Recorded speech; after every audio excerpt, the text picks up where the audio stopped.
अस्सलाम वालेकुम। मौजूदा असम्बलियाँ अपनी मुद्दत कंप्लीट करने के बहुत करीब आ गई हैं। 12 अगस्त को इन असम्बलियों की मुद्दत पूरी हो जाएगी और हुकूमत की तरफ से वाज़ेह इशारा ये है कि वो वक्त से पहले जाना चाहेंगे। वक्त से पहले अब 24 घंटे भी हो सकते हैं, 48 आवर्स भी हो सकते हैं।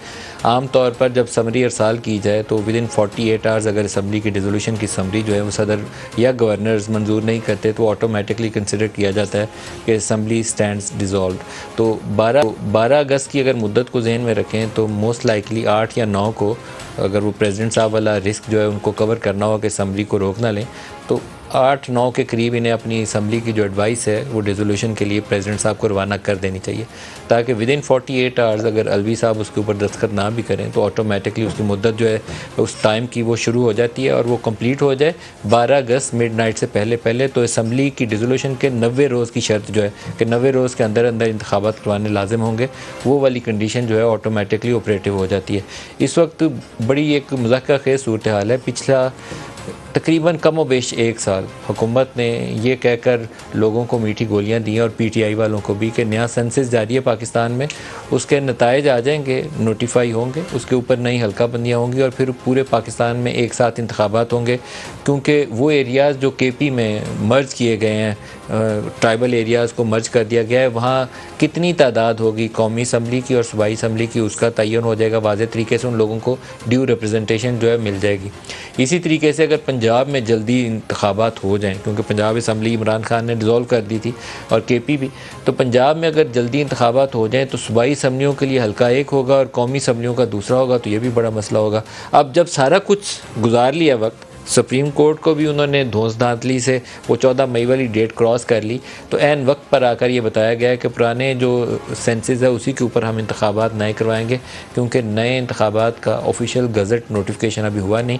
अब अगर ऑफिशियल गज़ट नोटिफिकेशन उसका हो जाता है तो ऑफिशियल गज़ट नोटिफिकेशन के बाद 4 माह चाहिए हल्का बंदियों के लिए, और फिर उसकी बुनियाद के ऊपर अगर कौमी असम्बली की नशिस्तों में या सूबाई असम्बलियों की नशिस्तों में रद्दोबदल होता है तो उसकी बुनियाद के ऊपर करने के लिए तरमीम 2/3 अक्सरियत चाहिए और इस सारे कामों के लिए वक्त नहीं है। तो इससे ज़्यादा वो मज़ाक़ खेज़ सूरत हाल सियासत में होनी नहीं चाहिए जितनी आज हमारे सामने। और एक रोज़ पहले असम्बलीज़ डिज़ोल्व करने की लॉजिक वो भी कोई बज़ाहिर आपको आम फहम तरीके से समझ नहीं आएगी, लेकिन हुकूमत की मर्ज़ी और मंशा ये है कि 16 सितंबर perhaps probably last working day in office होगा बंदयाल साहब का। तो बंदयाल साहब चीफ़ जस्टिस के तौर पर रुखसत हो जाएँ, फ़ायज़ ईसा साहब आ जाएँ और नवाज़ शरीफ के ऊपर कुछ केसों की तलवार लटक रही है। ताहयात नाहली वाला मामला उनका लटक रहा है। हुकूमत ने 5 साल की एक नया एक्ट पास किया है कि नाहली की मुद्दत 5 साल होगी और एक दफ़ा आप अपील भी कर सकते हैं। ये एक्ट बज़ाते ख़ुद सुप्रीम कोर्ट में चैलेंज होकर स्ट्राइक डाउन हो सकता है और फिर नवाज़ शरीफ के ऊपर जो पेंडिंग केसेस हैं उसकी जज़ा और सज़ा का अमल या अपील का अमल या प्रोटेक्टिव बेल का अमल वो भी अदालत से गुजरना है।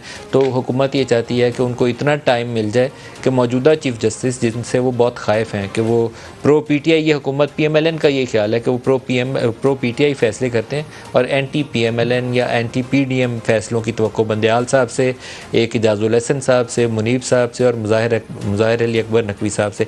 इन जजेस के तो वो नाम लेकर आप इनसे जिससे नून लीग के बंदे से पूछ लें तो आप बताएंगे कि ये जो 3 या 4 जज हैं इन्होंने हमारे ख़िलाफ़ फ़ैसला देना है। तो वो इंतज़ार करेंगे कि एटलीस्ट बंदयाल साहब चीफ़ जस्टिस के तौर पर हट जाएँ, नए चीफ़ जस्टिस आ जाएँ और बेंचों की तश्कील का अमल भी शायद हुकूमत के बनाए हुए नए एक्ट के मुताबिक होना शुरू हो जाए। अगर सुप्रीम कोर्ट ने या नए चीफ़ जस्टिस ने वो फ़ैसला मान लिया और 16 सितंबर से पहले सुप्रीम कोर्ट ने इस एक्ट को स्ट्राइक डाउन भी ना कर दिया, काफ़ी इफ्स एंड बट्स हैं।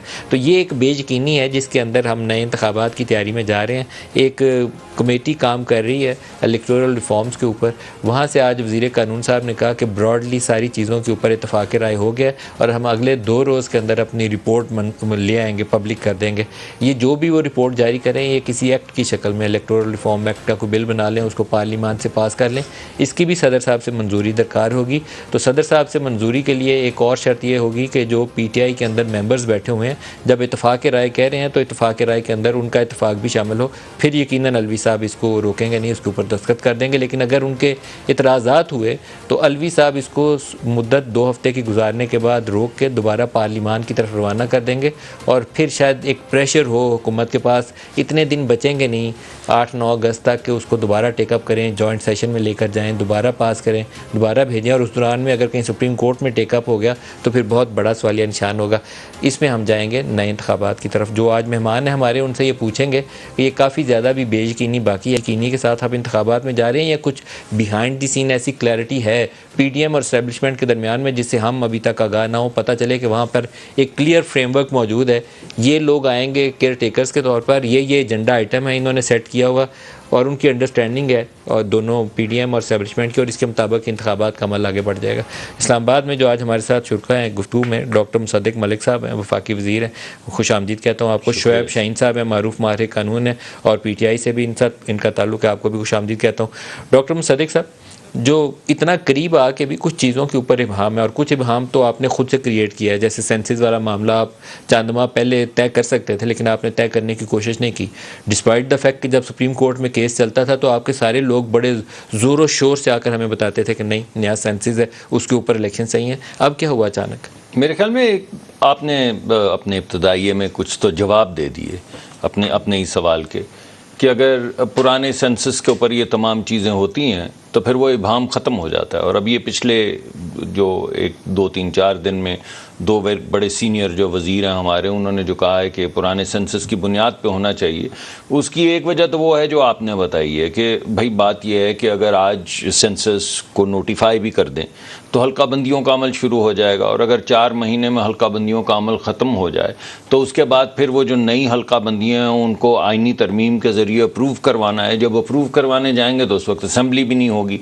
जब असम्बली नहीं होगी तो फिर अप्रूव कैसा होगा, फिर उसके अंदर को मुझे नहीं मालूम, मैं तो कानूनी माहिर नहीं। ये बातें तो आपको अप्रैल में भी जी, मगर आपको मालूम है कि जब वो सेंसस आया तो उस पर बहुत से एतराज़ात हुए, जिस पर दोबारा से उसके ऊपर MQM ने बहुत से एतराज़ात किए, जिसकी वजह से पिछले सेंसस पे भी उनके एतराज़ात थे। बात ठीक है, उससे पिछले पे भी उनके हमारी प्रॉब्लम हमारी सोसाइटी के अंदर तमाम लोगों का कंसेंसस लेने के लिए आपको बहुत टॉलरेंट होना पड़ता है, और इस सेंसस में तो मेरे ख्याल में कुछ उसकी वजूहात भी सामने आई हैं कि नई गिनती के अंदर बेशुमार चीज़ें सामने आई हैं जो बेहतर तरीके से, अफसल तरीके से होनी चाहिए थी। गिनती गालिबन उसमें कुछ थी चीज़ें, कोई झोल थे जिनको पुर किया गया। क्या झोल थे? मेरे ख्याल में वो जो उन्होंने कहा कि कराची की गिनती के अंदर कुछ जो सेंसस आपको पता है सेंसस के अंदर इस दफ़ा बड़ा कौम से एक मजाक किया गया। आपने ये जो आपके हाथ में पकड़ी हुई है ना टैबलेट, इस तरह की आपने टैबलेट दी थी उन लोगों को जिन्होंने जाके मरदमशुमारी करनी थी। बहुत अच्छा सिस्टम डिज़ाइन किया था और फुल प्रूफ होना चाहिए था आइडियली, उसके अंदर एक भी एरर नहीं होनी चाहिए। सिस्टम डिज़ाइन करने वालों को फॉल्ट नहीं था, लेकिन पाकिस्तान में जिस तरीके से रिजल्ट्स निकाले जाते हैं ना, तो उस एग्जीक्यूशन के अंदर बलूचिस्तान की आबादी डबल कर दी हमने, क्योंकि पश्तून एरिया के अंदर गए हैं तो उन्होंने अपनी आबादी बढ़ा ली, बलोच एरिया में गए हैं उन्होंने अपनी आबादी बढ़ा ली, सिंध में गए हैं तो रूरल सिंध से लाड़काना की आबादी आपने चढ़ा दी, कराची अर्बन में आप आए हैं तो उन्होंने अपनी आबादी नीचे गिरा दी। पंजाब की आबादी आपको 7 कौमी असम्बली की सीटें कम हो जाती हैं अगर आप नए सेंसस पे जाएं। तो आप जो कुछ इंजीनियर कर रहे थे, नहीं इंजीनियरिंग की कोशिश हो रही थी ना। अगर आपकी बात, हमारी पार्टी की बात अगर आप मान लें तो हमारी पार्टी की बड़ी पोजीशन तो पंजाब में है। हम नहीं इंजीनियरिंग कर रहे थे, और कर रहा होगा। मैं बता रहा हूँ आपको, मैं आ रहा हूँ उसी तरफ। देखिए, मुआशरे में इतनी पोलराइजेशन हो चुकी है कि आप किसी भी और मुआशरे में जाके सेंसस करें तो लोग सही रिपोर्ट करते हैं। पाकिस्तान के अंदर कुछ ऐसी एक दूसरे के ऊपर हमें शक की ये मामला साफ नहीं है सर। चलिए, कौम के वसाइल लगाए पता नहीं कितने एरर पे, मैं मानता हूँ। उसके बाद आप बताएं कि इस तरह की डिस्टॉर्शंस क्रिएट किए तो देन मैं तो खुद बहुत बड़ा नाकिद हूँ इन चीज़ों का, और इस पोलराइजेशन का बहुत ज़्यादा नाकिद हूँ, और मैं समझता हूँ एक फेयर तरीक़ाकार होना चाहिए।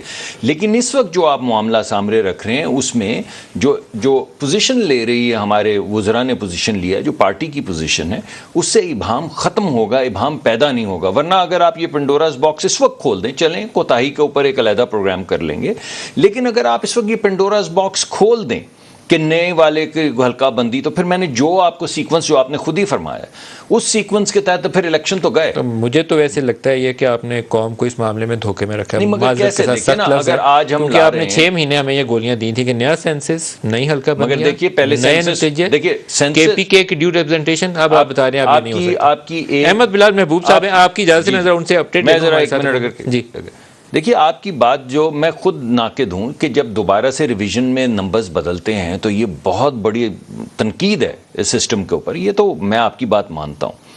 मैं तो आपसे ये कह रहा हूँ कि ओरिजिनल स्केड्यूल पे तो तमाम चीज़ें चल रही थी।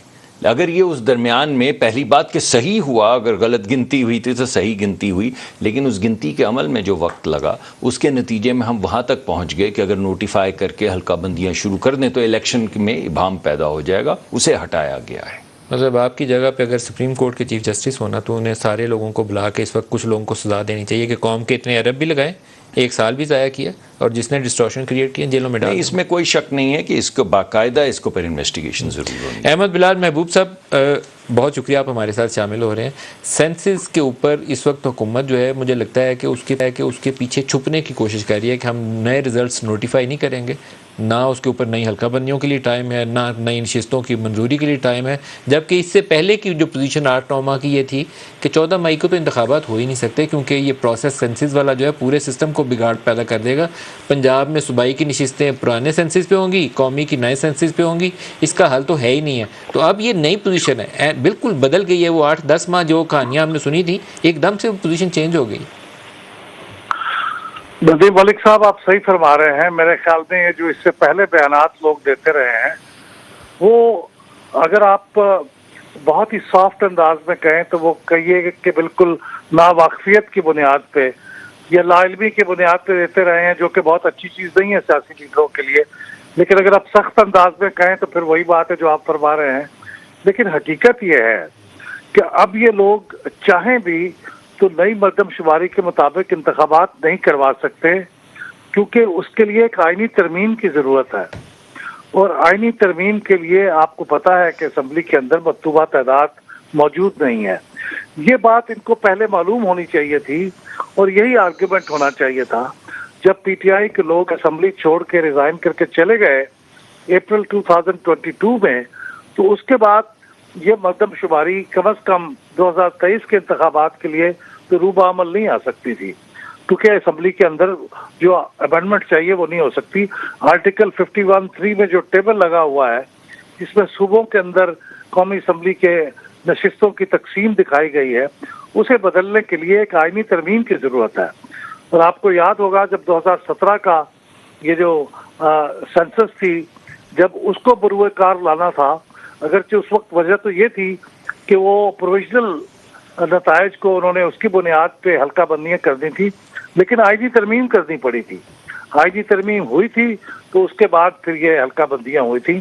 तो अब भी अगर हल्का बंदियाँ होने से पहले अगर ये सेंसस के ऐलान कर भी दें तो हल्का बंदियों का काम शुरू नहीं होगा जब तक कि आप ये आईनी तरमीम न कर सकें। आप इंतखाबात को कितना भी पोस्टपोन कर दें उसके नतीजे में आईनी तरमीम तो नहीं होगी। तो सर ये जो मास्टरपीस है ये हादसाती तौर पर नहीं सामने आया, इसके पीछे कोई डिज़ाइन है, बिगर डिज़ाइन है जो 8-10 माह लोगों को नहीं बताया गया, अब इलेक्शंस के वक्त लोगों को बताया गया। ये इनको सबको पता था कि आईनी तरमीम भी दरकार है, नई हल्काबंदियाँ भी होनी है, लेकिन वो आके तो हमें अब आके जुलाई अगस्त के महीने में बताने की बजाय ये चीज़ हमें अप्रैल में बताई जा सकती थी। तब तो सुप्रीम कोर्ट में भी कहते थे सेंसस ड्यू है, तब ये कहते थे नई हल्काबंदियाँ ड्यू हैं, पंजाब का इलेक्शन तो कौमी असम्बली के नतायज मुतासर कर देगा, और अब पोजीशन हमने नहीं सुन ली है। तो इसके पीछे डिज़ाइन कुछ और है जो इनको पता था लेकिन किसी ने छुपा के रखा है इसको। नहीं, देखिए ये राज तो कभी भी नहीं था। आइन के अंदर जो लिखा हुआ है वो तो हर एक को पढ़ लेना चाहिए। एक आम आदमी भी पढ़ के उससे अंदाजा लगा सकता है कि इसके लिए आईनी तरमीम की जरूरत होगी। मैंने तो चंद माह पहले इसके बारे में ट्वीट किया था कि हर एक को पता था, आईनी माहिरीन को पता था। और आपके ख्याल में इसके पीछे बिगर डिजाइन क्या है, ये सारी चीज के पीछे? मेरा नहीं ख्याल कि कोई डिजाइन है। उनको क्या फायदा है, मतलब किसको फायदा है इस पुराने सेंसस के ऊपर काम करने से? किसी अगर सूबे की कुछ नशिस्तें कम हो जाएंगी, कुछ ज्यादा हो जाएंगी तो किसको फायदा होगा? ये ठीक है एमकेएम का शिकवा बजा है क्योंकि उनका तो फोकस कराची है और कराची में उनका ख्याल है कि नशिस्तें बढ़नी चाहिए, वो उनकी बात दुरुस्त है। लेकिन अभी हकायक ये हैं कि इस वक्त आईनी तरमीम हो नहीं सकती। अच्छा, तो किसी का क्या डिजाइन? आप रुकिए, साथ ही तो शोएब साहब से पूछते हैं। शोएब साहब, जब ये पंजाब की 7 परसेंटेज पॉइंट पॉपुलेशन कम होती है, 7 कौमी असम्बली की 57-58% से कम होकर 50% पे आबादी आती है, बलूचिस्तान की आबादी इस अरसे में डबल हो जाती है, तो यहाँ तो एक लतीफ़ा ये चलता था कि पंजाब की 7-8 सीटें इसलिए कम करनी है और बलूचिस्तान की इसलिए बढ़ानी है कि पीटीआई को मैनेज करना इस तरीके से आसान हो जाता है नई हल्का बंदियों के अंदर। अब ये हमारे सामने नई साइंस है और बिलाल साहब कहते हैं ये डिज़ाइन नहीं है, ये सबको पता था कैसे ये कोई पता था सबको, तो फिर लोगों को गुमराह क्यों किया गया? पहली बात तो यह है कि आपके प्रोग्राम में कम से कम मैं 1 दर्जन से ज़ायद मरतबा गिनवा सकता हूँ सिटिंग मिनिस्टर्स और आपके हुकूमती नुमाइंदे आए और आपको ये वजह बयान की, 1 दर्जन से ज़ायद मरतबा कह रहा हूँ, सब यही कहते थे, सही कह रहे कि जनाब ये इलेक्शन नहीं हो सकता। ये कैसे हो सकता है कि हम पंजाब और केपी के इलेक्शंस करा दें पुरानी हल्का बंदियों पे और जब नेशनल असम्बली का इलेक्शन आए वो नई हल्का बंदियों पे हो जाएं? ये तो एनॉमली है और ऐसी एनॉमली क्रिएट हो जाएगी जिसका नुकसान बहुत ज़्यादा होगा। इससे बड़ा बलूचिस्तान को नुकसान होगा, सिंध को नुकसान होगा और पूरे मुल्क को नुकसान होगा, वफाक को नुकसान होगा। और इतनी बातें की गई और अप्रैल में जब आपका ये रिज़ल्ट आ गया आप उसको अनाउंस करते, आप उसको नोटिफाई करते 3 महीने 4 महीने के बजाय 3 महीने में इसको आप फाइनलाइज कराते। पीटीआई के तमाम लोगों के जो इस्तीफे थे वो आर्डर सस्पेंड हो चुके थे by the order of the high court, Lahore high court या सिंध हाई कोर्ट से। आप उनको एतमाद में लेते, सबको बिठाते और इस इशू को रिजॉल्व कर सकते थे थ्रू ए लीगल वे, क्योंकि ये तो एक कॉन्स्टिट्यूशनल अमेंडमेंट तो सबके लिए बेनिफिशियल थी। अब इसके अंदर एक प्रॉब्लम इनको और आ रहा है कि चंद करोड़ वोट यंगस्टर्स नए इसमें बने हैं जिसमें ज़्यादा तादाद इनको शक है कि वो पीटीआई की है, शक नहीं है, यकीन है। 12.5 करोड़ वोटर हो गया ना जी, इसलिए 25 करोड़ पे आबादी चली गई है आपकी जी। अब इसलिए कि जो यूथ है उसमें मेजॉरिटी पीटीआई की है। अब इनको ये भी खतरा नज़र आ रहा है कि अगर इस इलेक्शन में अगर हमने उसके मुताबिक जाए गए और कराया गया तो वो नुकसान इनको होगा।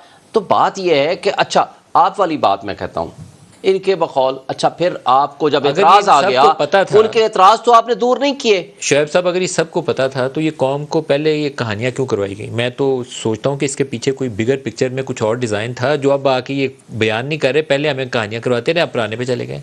वो क्या था? पहले ये इनके जहन में था कि हम अपना टाइम बाई करेंगे थ्रू दिस मीन्स, और इसका तरीका इसको इस्तेमाल करेंगे कि जनाब 4 महीने हल्का बंदियों के लिए चाहिए, उसके बाद हमें टाइम चाहिए। इसकी बुनियाद के ऊपर पंजाब और केपी के इलेक्शंस डिले करवाए, वो डिले करा लिए। एक रीज़न ये बड़ी रीज़न ये। दूसरी रीज़न ये थी कि ये अपने टाइम को एक्सटेंड कराते या असम्बली को एक्सटेंड कराते या इलेक्शन को आप 2023 से आगे लेके जाते। इसके पीछे ये एक वजह हो सकती थी। तो आगे एक्सटेंड नहीं करवा रहे, अब नहीं कर रहे ना, अब नहीं कर रहे ना। अब 9 मई के बाद की सूरत हाल बदल गई असल में। वही अब इन्हें लगता है कि पीटीआई इज मैनेजेबल नाउ। इनके बकौल के अब हम किंग्स पार्टियां बनाने में कामयाब हो जाएंगे, जो नुकसान इनको पीटीआई को हम कर सकते हैं, ये भी इनकी गलतफहमी है। लेकिन जो पहले से था, जो ए प्लान, बी प्लान, सी प्लान, उसका एक वन ऑफ द पार्ट ये भी था। 9 मई इमरान खान ने खुद करके तो इनके लिए ज़िंदगी आसान कर दी। वैसे ये उनके साथ कुछ नहीं था कर सकते, इमरान खान ने खुद करके ज़िंदगी आसान कर दी। कुछ नहीं कर सकेंगे इमरान खान का। आज भी डैमेज इज डन सर, आप उसको माने या ना माने, डैमेज इज डन। आज भी ये कुछ नहीं कर सकते। आज भी जो कुछ कर रही है हमारी एस्टेब्लिशमेंट कर रही है इनके साथ मिलके, या ये उनके कंधे इस्तेमाल कर रहे हैं। किंग्स पार्टियां बनाई जा रही हैं, लोगों को तोड़ा जा रहा है। 18 में भी वही कर रहे थे, 18 में आप कर रहे थे सर, 18 में भी तो वही कर रहे थे। 18 में इस तरह कभी नहीं हुआ कि किसी को 8-8 दफा लोगों को जमानतें मिली हों और लोगों को इस तरह तशद्दुद करके उनको शामिल कराया गया। 8 दफा जमानतों के बाद नहीं थे पकड़ते, लेकिन 8 माह इकट्ठा अंदर ही बंद कर देते। आप इनसे पूछ लें कि उस वक्त करप्शन चार्जेस में कोई गया है। मुझे एक बात बता दें, कल वाली पार्टी में सिर्फ एक डॉक्टर साहब से जाने से पहले मुझे एक बात बता दें, कल वाली पार्टी में जो किंग्स पार्टी वहाँ पेशावर में बनने की कोशिश हुई, 2 बंदे जो पुलिस कस्टडी में हैं वो वहाँ मौजूद हैं। मुझे बता दें वो कौन सा तरीका है वारदात है जिसके जरिए आपने उनकी हथकड़ियाँ खोली, वहाँ बिठा दिया। आप लोगों से बचा के लेके गए थे, नहीं तो आप उनको नुकसान पहुँचा देते। डॉक्टर साहब देखें, शुएब साहब कुछ भी कह सकते हैं। शुएब साहब मेरे ख्याल में आज प्रोग्राम में बताएंगे कि 18 में किस तरह हुआ था। अभी उन्होंने कहा कि 18 में इस तरह नहीं हुआ। आप बता देना 18 में कौन? मुझे तो नहीं मालूम, ये जो करवाने वाले हैं वो बैठ के बताएंगे कि हमने 18 में कैसे किया और ये कैसे मुख्तलिफ कर रहे हैं। देखिए बात ये है, हमारी तो मैंने आपको पहले प्रोग्राम के इब्तिदा में भी बताया कि हमारी एक काफ़ी बड़ी मेजॉरिटी है पंजाब में। हम समझते हैं हमारा पंजाब में विनिंग हैंड है। पंजाब की सीटें कम करने से हमें कोई फ़ायदा नहीं है। पंजाब में अगर 9 सीटें कम होती तो हमें कैसे फ़ायदा होगा? यानी PMLN को कैसे फ़ायदा होगा। हमें इंशाल्लाह हर जगह से सीटें मिलेंगी, लेकिन हमारी ओवरवेलमिंग मेजॉरिटी हमेशा पंजाब से आती। तो ये सारा जो डिज़ाइन है ना कि पंजाब की सीटें कम कर दो, ये मुझे तो नहीं समझ आता कि ये हमारे फ़ायदे में कैसे। दूसरे जो पोजीशन ली जा रही थी वो ये ली जा रही थी कि 2 अलग-अलग सेंसस के ऊपर इलेक्शन नहीं करवाए जा सकते, यानी ये नहीं किया जा सकता, जैसा कि शोएब शाहीन साहब ने कहा भी और आपने भी कुछ कहा उसके बारे में, कि पंजाब और KP का पहले इलेक्शन पुराने सेंसस पे करवा दो, फिर पूरे मुल्क का नए पे करवा दो। तो अगर पूरे मुल्क का नए सेंसस के ऊपर या पुराने सेंसस के ऊपर इकट्ठा होता है तो उसमें वो एनॉमली नहीं। सेंसस की गेम में कुछ और गेम डाली है, मुझे भी नहीं समझ आ रही। मैं आई एम वेरी क्यूरियस। 8-10 माह हमें जो कहानी सुनाई है, अब एकदम से आके नहीं, देखिए मैंने तो हमेशा यही कहा है कि 2 मुख्तलिफ सेंसस पे इलेक्शन नहीं होना चाहिए और बिल्कुल होनी चाहिए। और आप लोगों को पकड़ के कुटारे में लाना चाहिए। तो बताएं, आपने 1 साल भी लगाया, अरबों रुपए भी लगाए हैं। देखिए हम पे तो शोएब शाहीन साहब ने हमारे दोस्तों पे, लीडरों पे तो हेरोइन भी डाल के उन्हें अंदर कर दिया। हम क्या नहीं किया, जिन्होंने डाला था आज भी वो नौकरी में मौजूद है। आप उनके खिलाफ आप उनके खिलाफ अकाउंटेबिलिटी कर लो, जो माशाल्लाह अभी करते हैं तो सरबराह थे, आज उनके खिलाफ इंक्वायरी करके उनको जेल में डालें। मैं तो जो बंदे ने कहा खुदा को हाजिर नाजिर जान के, उसको तो जो आकर बताएगा ऑफिशियल वो कहेगा, जवाब देगा। जो बंदा वजीर है, आप मिनिस्टर हैं, आपको आपका सेक्रेटरी आकर ब्रीफिंग देता है, आप उसके मुताबिक बात ही नहीं आप करने दे रहे। कुछ ऐसी बात लग रही है, मैं कुछ ऐसी मैं आपसे ये कह रहा हूँ, बड़ा एहतराम है कि अच्छा है, मैं भी क्यूरियस हो गया हूँ। सर पहले तो 35 पेंचर लगते थे ना, इस दफा सेंसस पेंचर है। ये नहीं पता कि इसकी साइज क्या है, ये भी समझ आएगा, मैं इसके पीछे क्या समझ आएगा। मुझे भी क्यूरियस कर दिया और मैं अपने जहन में खाके दौड़ा रहा हूँ कि यानी इलेक्शन पोस्टपोन करवाना था, इलेक्शन तो वक्त से हो रहा है। हुकूमत को एक्सटेंड करना था, हुकूमत तो एक्सटेंड नहीं की है। आपको फायदा हो जाएगा, अरे पंजाब में तो हम इलेक्शन जीतते हैं, पंजाबी तो हमारा गढ़ है। जीतने वाला भी आपका ख्याल है भाई, जीते या हारें, मगर पंजाब में हमारी प्रेजेंस तो बाकी सूबों के मुकाबले में ज्यादा बेहतर है ना। तो उसकी 8 सीटें काट, चले कम भी हो गई तो फिर भी यही है ना गढ़। तो अपने गढ़ में से 7 सीटें काट देना वो भी समझ नहीं आती। अपनी हुकूमत को आगे बढ़ाना था, वो भी बढ़ नहीं रही है। तो फिर ये डिजाइन, मैं भी क्यूरियस। अहमद बिलाल से पूछे, अहमद बिलाल साहब आप फरमाइएगा कि ये जो पहले कहानियां चलती थी कि इलेक्शंस तो 2023 में होने ही नहीं है, अब ये कहते हैं कि हम एक दिन पहले चले जाएंगे क्योंकि कुछ सुप्रीम कोर्ट से चीफ जस्टिस साहब दरमियान में उनकी रिटायरमेंट ड्यू है, नवाज शरीफ की वापसी के मामला अदालतों में जाने हैं। क्या ये भी साइंस अभी है, ये फैक्टर्स हैं इन टू प्ले राइट नाउ? देखिए, मैं इस सवाल का जवाब देने से पहले क्विकली एक चीज मेरा ख्याल क्लैरिफाई कर दूं। अभी जो गुफ्तगू हो रही थी उससे ये तासुर मिला कि जैसे नई मर्दमशुमारी की बजाय अगर पुरानी मर्दमशुमारी पे जाएंगे तो जो नए नौजवान वोटर्स हैं वो शुमार नहीं होंगे और उनका वोट डालने का मौका नहीं मिलेगा। ये बात बिल्कुल दुरुस्त नहीं है। इसका राय, ये जो मर्दमशुमारी का कोई ताल्लुक वोटर लिस्ट से नहीं है। वोटर लिस्ट तो 20 जुलाई तक जो भी लोग रजिस्टर होंगे और 18 साल के हो जाएंगे वो सारे वोटर होंगे, रजिस्टर्ड वोटर होंगे और वो वोट देंगे। और खास का फायदा पीपल्स पार्टी को पहुंच रहा है या PTI को पहुंच रहा है, जिसको भी पहुंच रहा है वो फायदा उसे मिलेगा। और जो ओवरसीज पाकिस्तानीज हैं वो भी वोट डाल सकते हैं, लेकिन internet voting is not allowed. वो आके वोट डालना चाहें या पोस्टल बैलेट वगैरह का जो सिलसिला है वो डाल सकते हैं, प्रोग्राम आप कर सकते हैं। और अहमद बिलाल सूफी साहब ने पूरी दुनिया के माहिरीन बुलाए थे, इनसे पूछें क्या उनकी राय थी। सर इंटरनेट वोटिंग पे भी आपसे पूछते हैं, लेकिन पहले वाले का आप जवाब दे दें कि नवाज शरीफ की वापसी और बंदयाल साहब, ये दोनों फैक्टर्स अभी हैं इलेक्शंस के ऊपर हावी, इनका फैसला होना चाहिए क्लैरिटी के साथ PMLN की मर्जी के मुताबिक, तभी आगे बढ़ेंगे। नहीं हो सकता है हो। देखिए, इस मामले में जो हदूद है ना वो ये है कि 90 डेज यानी maximum 90 days from the dissolution of the assembly, ये हद है, इसकी लिमिट है। इसमें नवाज शरीफ साहब आए हैं, इसके अंदर बंदयाल साहब रिटायर हों या जो कुछ भी हो, जाहिर है कि 90 डेज में हो सकता है पाकिस्तान मुस्लिम लीग नवाज को फायदा हो, तो इसलिए वो चंद दिन पहले असेंबली को डिसॉल्व कर दें और 90 दिन के अंदर इलेक्शन हो जाए। ये भी आईनी बात है, इसमें कोई गलत बात नहीं है। और अगर इसको अलाउ करें कि ये अपनी मुकर्रर डेट डिसॉल्व हो जाए खुद ब खुद, तो 60 दिन में इलेक्शन हो जाए, ये भी आईनी है। तो इसमें कोई बहुत बड़ा इशू तो नहीं है अगर 90 डेज में भी इलेक्शन हो जाए। मसला तो जब होगा जब ये 90 डेज से आगे जाएंगे और इलेक्शन को पोस्टपोन करने की कोशिश करेंगे, वो गलत होगा, या इलेक्शन फ्री एंड फेयर ना होंगे, वो गलत होगा। 60 और 90 डेज का फर्क तो कोई फर्क नहीं है।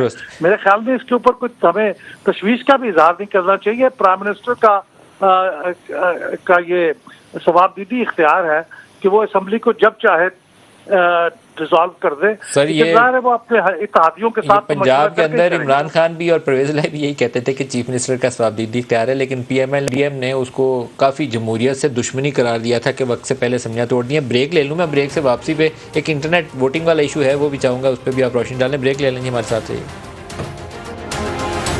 प्रोग्राम में दोबारा खुशामदीद कहते हैं। शोएब साहब, क्या इंतखाबात वक्त पे होने के ऊपर तो कोई शुकूक व शुबहात आप लोगों के नहीं? सर हैं, अभी भी हैं।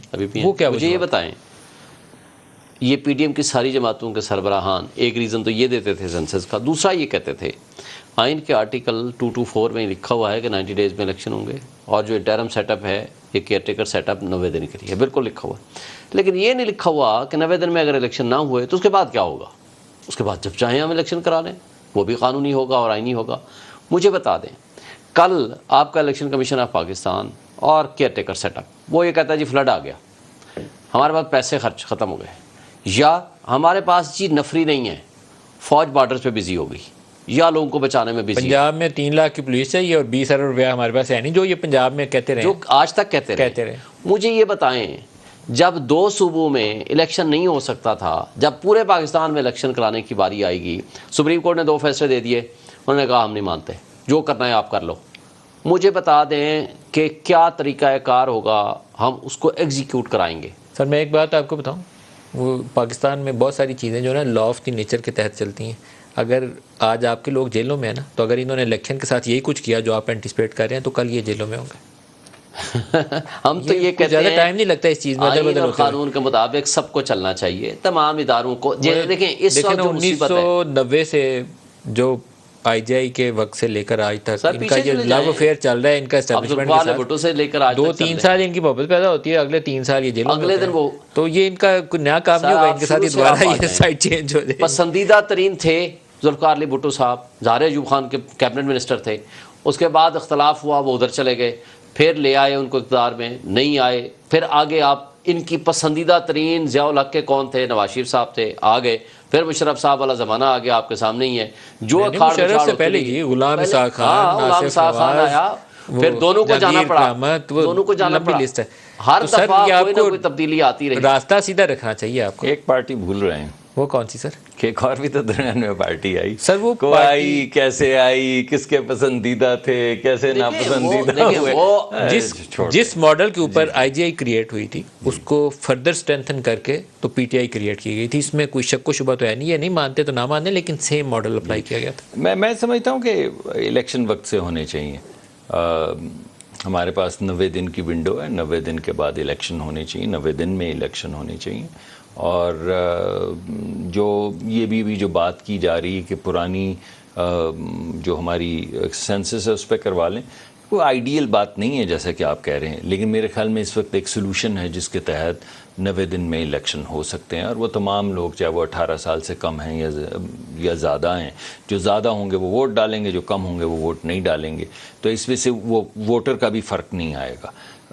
ये मेरे ख्याल में पूरे पाकिस्तान की भी ख्वाहिश है, उम्मीद भी है, और मुझे तो काफ़ी यकीन है कि ऐसा ही होगा। जो आपने इलेक्टोरल रिफॉर्म्स किए हैं, क्या पीटीआई उसके ऊपर ऑन बोर्ड है? क्योंकि अली जफर साहब और शायद 1-2 और लोग उनके मेंबर्स हैं उस कमेटी के। जी, मेरे ख्याल में वो साहब तो नहीं है, मेरे ख्याल में मुल्क में ही नहीं है, वो तो नहीं शामिल हुए। बैरिस्टर अली जफर और एक को तो मैं जानता हूँ, वो यहाँ नहीं, मुझे तो शामिल नहीं हुए, मुझे नहीं मालूम। शिबली फराज साहब आई थिंक 2 या 3 लोग मेंबर्स हैं। मेरे ख्याल है एक एमएनए थे, ढांडला साहब थे या पता नहीं और था। मेरा ख्याल है कि इनकी इनके लोग मुझे ये नहीं है, मेरी इन्फॉर्मेशन ये है कि इनका नहीं है। जी, आप पता करवा लीजिए, मुझे नहीं मालूम। मेरी ये सेनेट की कमेटी है। मैंने उड़ती खबर सुनी थी कि अली जफर साहब पार्टिसिपेट कर रहे हैं, मगर मेरे पास कोई हतमी ऐसी खबर नहीं है। I don't have information.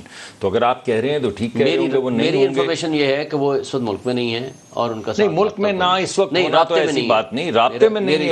हम बैरिस्टर साहब से चेक भी कर सकते हैं, उनके ऊपर चेक करके देखें, चेक करने अगर क्योंकि ऑन बोर्ड इस इलेक्शन। देखिए, बात ये कि इलेक्टोरल रिफॉर्म के ऊपर पीटीआई का ऑन बोर्ड होना जरूरी है। टॉप लीडरशिप से फर्स्ट डे जिस दिन उन्होंने कहा हमें कोई नोटिस नहीं है, हमें कोई नॉलेज नहीं है। फर्स्ट डे को गुजरे तो बहुत दिन हो गए ना भाई। नहीं, जिस दिन प्रोसीडिंग। अब मैं क्या कह रहा हूं, मैं ये कह रहा हूं कि आप ऐसा करें, पहले तो ये फैसला करें किस वाली से पूछना है। आप किससे पूछना चाहेंगे? प्रवेश खटक से पूछना चाहेंगे? मुझे तो पता ये नहीं। तो चाहेंगे प्रवेश खटक से पूछ के ही मोहर लगवा ले। डॉक्टर साहब की तो दिली ख्वाहिश यही होगी कि प्रवेश खटक से ही पूछ लेते हैं। इस्लामाबाद से पेशावर भी करीब है, लाहौर ज्यादा पता है। किस वाली से पूछेंगे वो भी बता दें ताकि हमें पता चल वो पहले जाए रजिस्टर किस तो किस हो, बंदे को वो लाएंगे। प्रेस कॉन्फ्रेंस अरे तो यार, करें, अरे आपको यार, फेस तो करें। मैं तो आपको पूरी बात करने देता हूँ आज। आप वैसे तो ज्यादातर उन्होंने मुझे पूछा बात मेरे कर से। लेने देते हैं, लेकिन आज नहीं, आपका दिल नहीं चाह रहा कि मैं अहमद बिलाल साहब से दोबारा और कौन से सेनेटर, कौन से वाले सेनेटर, कौन सी वाली पार्टी, ये तमाम चीजें जरा पूछ लेना ताकि फिर हम बात सही बंदे से करें। ये नहीं हो एक से करें तो वो बोले ये वाले थोड़ी थे, ये तो वो वाले थे, वो जो मुल्क के बाहर थे, तो पता चले बाहर अंदर के चक्कर में हमें आप पीटीआई ऐसे अब चकमा 3 मत हिस्सों में है। दीजिएगा। एक पीटीआई जो इमरान खान के साथ है, एक पीटीआई जो उसमें इस्तेकाम रह के कौन साथ गया है, है एक वो भी तो पीटीआई बता जो दें। प्रवेश शुएब खटक के साथ है। शाहीन साहब ही पार्टिसिपेट PTI एक करेंगे, है बाकी तो पीछे जिसको रह हेड कुछ करते नहीं हैं गए। इमरान खान। जी उसके पीछे तो असद उमर भी ये अरे कहता उसके है कि बाद- उसके अपने 2 वोट नहीं है, उसके बाद वोट सिर्फ इमरान खान का उसके है। बाद डालें किसको? अच्छा, अहमद शाहीन बिलाल साहब महबूब एक साहब, आप रह गए हैं, इलेक्टोरल दूसरा रिफॉर्म्स बंदा के ऊपर बताएं जो ये काम जिसको किया जा रहा है, सब है। वो सब आप कौन उससे है? कुछ उनका वाकफियत नाम रखते हैं कि क्या उसमें कोई मेजर रिफॉर्म्स क्या हैं और क्या उसके ऊपर कोई कंसेंसस वाली सिचुएशन है? पीटीआई उस प्रोसेस को सपोर्ट कर रही है या नहीं कर रही?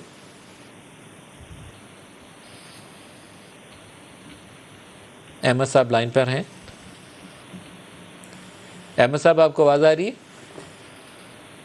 अहमद साहब को आवाज़ नहीं जा रही जी, दोबारा लाइन कनेक्ट करिए। सर ये इशू शुएब साहब 2013 और 18 हमें बहुत ज़्यादा नुकसान दे चुके हैं जब इंतखाबी नताइज को माना नहीं जाता। तो इलेक्टोरल रिफॉर्म्स को संजीदगी से लेना चाहिए, इन्हें भी और आपको भी। ना कोई डी चौक से जाए, ना कोई कहे ये सिलेक्टेड आ गए हैं, यही बोलते थे ना आपको सिलेक्टेड आ गए हैं, और आप इनको बोलते थे कि ये 4 हल्के खोल दो। नदीम साहब, पहली बात तो ये है कि ये 100% आपकी बात ठीक है, इलेक्टोरल रिफॉर्म्स को सीरियस लेना चाहिए, लेकिन उससे पहले आप इस जबर और खौफ की फ़िज़ा तो ख़त्म करें। आप जिस तरह लोगों के घरों में चार दीवारी का पामाली हो रही है और जिस तरह लोगों को उठाया जा रहा है, जिस तरह तशद्दुद किया जा रहा है, जो आइन हुकूक देता है वो तो दें। क्या 7 मरतबा छोड़ने के बाद भी अदालत से आप गिरफ्तारियां करेंगे, आप लोगों के साथ ये जुल्म करेंगे, ये ज्यादता करेंगे? देखें, कल इनके साथ भी यही होगा। गैर यकीनी की कैफियत तभी ख़त्म होगी जब डेमोक्रेटिक सिस्टम हमारा आगे चलेगा, जब सबको लेवल प्लेइंग फील्ड का मौका मिले। ये तरीका नहीं है कि आप इवन कारकुन के घरों में भी घुस जाएं, आप लोगों को उठा लें, आप मजबूर करें कि आप जब तक इस्तेकाम पार्टी या आज से 2 साल पहले मैं अपने प्रोड्यूसर से कहा करता था कि एक बंदे की पोस्टिंग जो है ना अडियाला में करो, क्योंकि नून लीग का गेस्ट अब अडियाला से मिला करेगा, बाहर तो बचा कोई नहीं है बंदा इनका। अब आपकी यही पोजीशन है, अब आपकी कोऑर्डिनेशन जो है ना हमें अडियाला से करनी पड़ेगी। ये जब तक आप लोग खुद नहीं ना सीखेंगे, किसी पे हीरोइन डाल के उठा लें, किसी वो शायद खाकान को पता नहीं किस केस में उठा लिया था, मिफ्ता इस्माइल, पता है आपको कि उसने कोई करप्शन की थी या नहीं की थी? तो उसने आपने 6-8 महीने उसको जेल में डाल दिया था। ये है कि माजी में भी ये जो रवैया आप कराते हैं ना, अगले वाला उसे 10 गुना ज्यादा करके उसको ज़रब दे के 10 से करता है आपसे ना। उस वक्त इनका एज सच इमरान खान का अगर आप कसूर गिनाते हैं, उनका कोई कसूर नहीं था। देखें उस वक्त सर नहीं, चीफ एग्जीक्यूटिव अगर इस कदर नातवान है, कमजोर है, तो वो इस काबिल नहीं है कि चीफ एग्जीक्टिव मुल्क का कहलाए, फिर वो हट जाए। चीफ एग्जीक्टिव का नहीं था कि मैं मूंछों से पकड़ के मौत की काल कोठरी में डालूंगा, बयान नहीं दिया था। क्या पुलिस ने जरिए 180 मुकदमात किसी एक लीडरशिप पे बनाए? इन्होंने बनाए। आपने इमरान खान के खिलाफ 180 मुकदमात किस कैपेसिटी में बनाए? क्या इस तरीके से ये खिलाफ बनेंगे? वहां देखें, वहां अगर करप्शन चार्जेस थे, नैब के चेयरमैन ने केसेस बनाए या नैब ने बनाए, आज भी शहबाज शरीफ का सुन लेना, मिसिंग पर्सन का कमीशन है, आज भी शहबाज शरीफ के पसंदीदा तरीन शख्सियत हैं। वो हमारे तो दोस्त हैं, बड़े ऑनरेबल आदमी है, लेकिन मुझे वीडियो दिखा के देखें, आपको सबको पता है उसके बाद किस तेज रफ्तारी के साथ बंदे अंदर किए थे आपने, एक के बाद एक के बाद बंदे आपने मुझे एक बात बता दें, किसके घर में घुस के कहा कि जनाब वर्कर ये तब्दील करो, अपनी इस्तेकाम पार्टी में जाओ, फलां पार्टी में जाओ, इस पार्टी में जाओ? नहीं तो आपको सर इलेक्शन नाइट पे किसने जाके ये पिंडी से अब्बासी साहब जो इनके, मैंने क्या नाम है, एफिडीन केस आपको पता है किसने हनीफ बनवाया था? अब्बासी साहब को एफिडीन में किसने डाला था इलेक्शन नाइट बनवाया था? वो इंजीनियर कमरुल इस्लाम को के जमाने में, इंजीनियर कमरुल इस्लाम को इलेक्शन से पहले किसने उठाया? सर ये नवाज सर आप कमाल थे, जमाने में केसेस बने। सर आप कमाल थे, आप उस वक्त यहाँ थे, आजकल यही रखते हैं, ये कर रहे हैं, ये भी यही भुगतेंगे। बात ये नहीं समझते, ये भी ये इनकी जो इस वक्त की सिचुएशन है, ये हमने मुशर्रफ में भी नहीं देखी। ये जो डॉक्टर साहब के लिए माशाल्लाह आज लगा हुआ है, डॉक्टर साहब के लिए एक बुरी खबर यह है कि इनसे पहले के जो ऑयल एंड गैस के वजीर हैं वो लंबी लंबी जेलें काट कर आए हैं। पीपल्स पार्टी से डॉक्टर आसिम साहब, तो मुझे कब से और पीएमएलएन से शायद का खान अब्बासी साहब, तो अपनी वजारत से 4 हफ्ते पहले इस्तीफा दे दें, आपके लिए बेहतर होगा। ब्रेक ले लें जी, हमारे साथ रहिएगा। प्रोग्राम में दोबारा खुशामदीद कहते हैं। 2013 और 2018 इन दोनों इंतखाबात ने पाकिस्तान को जमहूरियत मजबूत करने की बजाय उसको कमज़ोर कर दिया, क्योंकि 13 के ऊपर इमरान खान धरने करते रहे या शहर बशहर 4 साल 5 साल जब तक उनकी अपनी हुकूमत नहीं आ गई 18 में प्रोटेस्ट करते रहे। इसलिए कहते थे कि 4 हलकों में धांधली हुई है, 4 हलके खुल भी गए, इलेक्शन भी हो गए, लेकिन उनका प्रोटेस्ट ख़त्म नहीं हुआ। और 18 के इंतखाबात हुए तो वही काम उस वक्त की अपोजिशन नून लीग और पीपल्स पार्टी ने किया। उन्होंने कहा ये सिलेक्टेड है, इनको तो इस्टेब्लिशमेंट चुन के लाइए, इलेक्शन जीते नहीं हुए, सिर्फ इनको प्लेट में रख के दिया गया। डॉक्टर साहब अब इस सिलेक्शन का नतीजा ट्रांसपेरेंट हो, काबिल कबूल हो, क्रेडिबल हो, इसको यकीनी बनाना चाहिए। हम पाकिस्तान का बहुत नुकसान कर चुके हैं, डुबो चुके हैं पाकिस्तान को। मैं आपकी हर बात से इत्तफाक करता हूँ और मुझे ख़तरा है कि ऐसा होगा नहीं होगा, नहीं, मुश्किल लगता है मुझे इतनी पोलराइजेशन हम एक दूसरे के, मैंने आपको प्रोग्राम के शुरू में भी कहा, मैंने किसी जगह पे दुनिया में ऐसी पोलराइजेशन नहीं देखी जहाँ पे एक सिविलाइज तरीके से हम बात भी ना एक दूसरे से कर सकें, यानी निगोशिएट करना, मुल्की मुफाद में, गरीब आदमी के मुफाद में, को पॉलिसी पे बात करना, लेके आगे चलना, फिर एक दूसरे का हाथ पकड़ना कि हाँ इस मामले में तो बिल्कुल हम डट के साथ खड़े हैं। मुझे तो कोई ऐसी फ़िज़ा नहीं नज़र आती। अभी थोड़ी सी डीपोलराइजेशन हुई है और भाई जैसे कह रहे थे कि उसमें खौफ की एक फ़िज़ा है, तो मैं उस वक्त मेरा जी चाह रहा था, मैं कहता कि आप शोहदा के मुजस्मों को ठुड्डे मत मारें ना, तो फिर खौफ की फ़िज़ा नहीं आएगी। आप जाके कोर कमांडर के घर को आग नहीं लगाएं तो फिर खौफ की फ़िज़ा नहीं आएगी। आप जाके वो त्यारा जिसने इंडियंस के, सॉरी माफ़ी चाहे मुँह से निकला, मेरा बिल्कुल कतन मकसद नहीं था, इंडियंस के जहाज़ों को गिराया एक एक जहाज़ ने साथ साथ, उनको आपने आगे लगाएं तो मत लगाएं।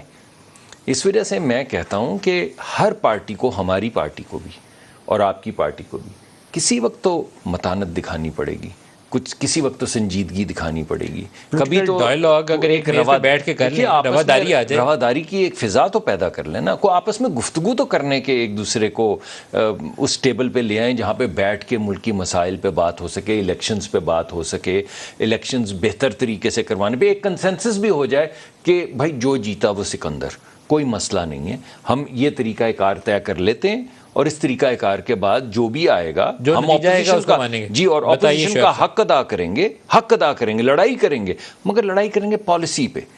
बहस की लड़ाई होती है ना जी, सड़क शहर बंद करके लड़ाई होगी। डॉक्टर साहब जो बात कर रहे हैं मैं उससे एग्री करता हूँ, सिवाय इस बात के कि जी वो शोहदा को किसने जलाया, 9 मई को क्या वाक़या हुआ, भाई जो गलत करेगा उसको कानून के मुताबिक आप चलाएं।